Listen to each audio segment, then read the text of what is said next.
कभी सोचा है कि कोई ऐसी जगह हो सकती है जहां खामोशी ही सबसे ज्यादा शोर करती हो, जहां एक हल्की सी आवाज, एक आहट मौत का पैगाम बन जाए?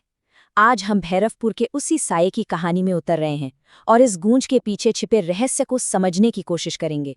तो कहानी शुरू होती है भैरवपुर से, एक ऐसा गांव जहां सूरज ढलते ही मानो जिंदगी ही थम जाती थी। हर तरफ वीराना, और इस वीराने के बीच खड़ी थी एक पुरानी खंडर हवेली।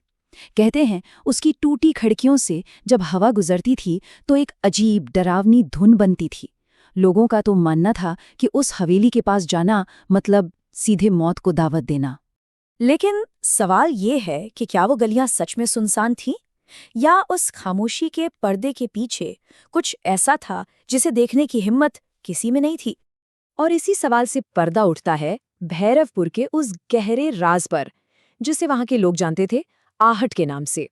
और समझने वाली बात यह है कि ये सिर्फ कोई आवाज नहीं थी, नहीं, ये एक अनदेखी मौजूदगी का एहसास था। वैसे तो आहट का मतलब हम सब जानते हैं, कदमों की एक हल्की सी आवाज। लेकिन भैरवपुर में इस लफ्ज के मायने ही बदल चुके थे। वहां आहट का मतलब था खौफ, एक ऐसा डर जो धीरे धीरे किसी के करीब आ रहा हो। अब इस खौफ की गहराई को समझने के लिए उन लोगों की कहानियों को जानना होगा जिन्होंने इस आहट को खुद महसूस किया था। तो चलिए एक एक करके इन केस फाइल्स को खोलते हैं। सबसे पहली केस फाइल है रीना की। गांव में नई थी, दोस्तों के साथ घूमने आई थी, और बस मजाक मजाक में एक शर्त लग गई। एक ऐसी शर्त जिसने उसकी जिंदगी हमेशा के लिए बदल दी, जब वो उस मनहूस हवेली के अंदर अकेली चली गई।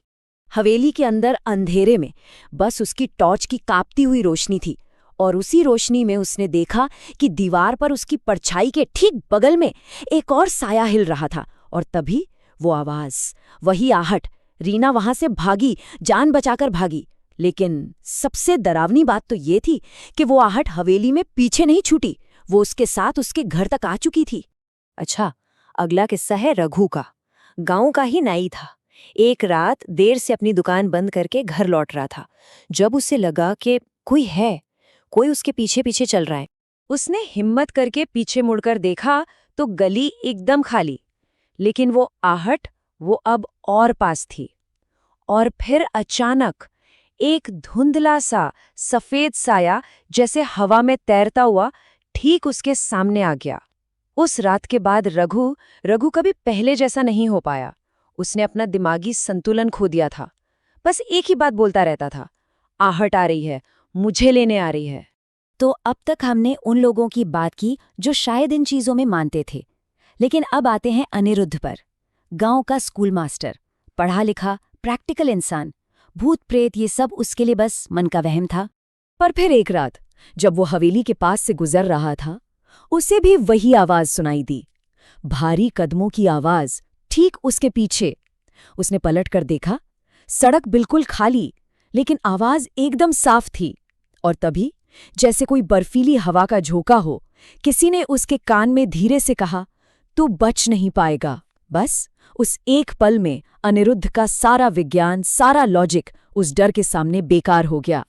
तो जब गांव में ये डर हद से ज्यादा बढ़ने लगा, तब मामले में पुलिस की एंट्री हुई और यहां से कहानी ने एक नया मोड़ लिया। जांच की जिम्मेदारी मिली डीसीपी अरविंद को, एक ऐसा पुलिस अफसर जो भूत प्रेत की कहानियों पर सीधा हंसता था, अंधविश्वास मानता था। तो सच का पता लगाने के लिए वो खुद उस हवेली के अंदर गए, और वहां उन्हें भी वही कदमों की आहट सुनाई दी। और इतना ही नहीं, एक अनजानी सी आवाज ने उन्हें तहखाने की तरफ जाने का इशारा किया। अब ये मामला सिर्फ गांव वालों का डर नहीं था। सोचकर देखिए, रीना जो इसकी शिकार हो चुकी थी, अनिरुद्ध जिसका यकीन टूट चुका था, और डीसीपी अरविंद एक पुलिस ऑफिसर, तीनों ने मिलकर फैसला किया कि इस राज के तह तक जाना ही होगा। उनकी खोज उन्हें हवेली के पीछे ले गई, जहां एक पुराना जंग लगा हुआ लोहे का दरवाजा था, और वो दरवाजा सीधा एक अंधेरे तहखाने में खुलता था। और उस ठंडे सीलन भरे तहखाने के अंदर दीवार पर जो लिखा था, उसे देखकर उनके रोंगटे खड़े हो गए। खून से लिखा था, आहट से बचना नामुमकिन है। और ठीक उसी पल, जब डर अपनी इंतहा पर था, उस आहट के पीछे का असली चेहरा सामने आया। तहखाने के एक कोने से एक धुंधला सा साया उभरा और एक आवाज गूंजी। आवाज ने बताया कि वो ललिता है, इस हवेली की असली मालकिन, जिसे आज से 100 साल पहले उसके अपने ही पति ने दौलत के लिए इसी तहखाने में जिंदा दफन कर दिया था। और यहाँ आहट का सबसे बड़ा राज खुला। ललिता ने बताया कि उसकी चीखें, उसके आखिरी पलों में छटपटाने की वो आवाज, वो कदमों की आवाज, इसी तहखाने में हमेशा के लिए कैद हो गई। वही आवाज अब आहट बन चुकी थी, एक श्राप। जो भी उसे सुनेगा वो उसकी चपेट में आ जाएगा। तो अब जब सबके सामने सच आ चुका था, गांव वालों ने मिलकर इस श्राप को हमेशा के लिए खत्म करने का फैसला किया। सबने सोचा कि अगर हवेली ही नहीं रहेगी तो शायद ललिता की आत्मा को शांति मिल जाएगी, मुक्ति मिल जाएगी और इस श्राप का अंत हो जाएगा। बस इसी उम्मीद में उन्होंने पूरी हवेली को आग के हवाले कर दिया और कुछ दिनों के लिए आराम मिल गया। ऐसा लगा जैसे उनका प्लान काम कर गया। सालों बाद भैरवपुर की रातों में सुकून था। वो डरावनी आहट अब गायब हो चुकी थी। लेकिन सच में क्या 100 साल पुराना श्राप इतनी आसानी से खत्म हो सकता है? अभी कुछ ही दिन बीते थे। रीना अपने शहर में अपने कमरे में अकेली थी और तभी कमरे के कोने से उसे फिर से वही आवाज सुनाई दी, कदमों की वही धीमी हल्की आहट। हवेली तो राख हो चुकी थी, लेकिन आहट जिंदा थी। और यहीं इस कहानी का सबसे खौफनाक सच सामने आता है। आहट वो कभी हवेली में कैद थी ही नहीं। वो किसी इमारत से नहीं, बल्कि जिसने उसे सुना उसकी आत्मा से जुड़ जाती है। ये सिर्फ एक आवाज नहीं है, ये एक साया है। एक ऐसा साया जो एक बार पीछे पड़ जाए ना, तो फिर कभी पीछा नहीं छोड़ता।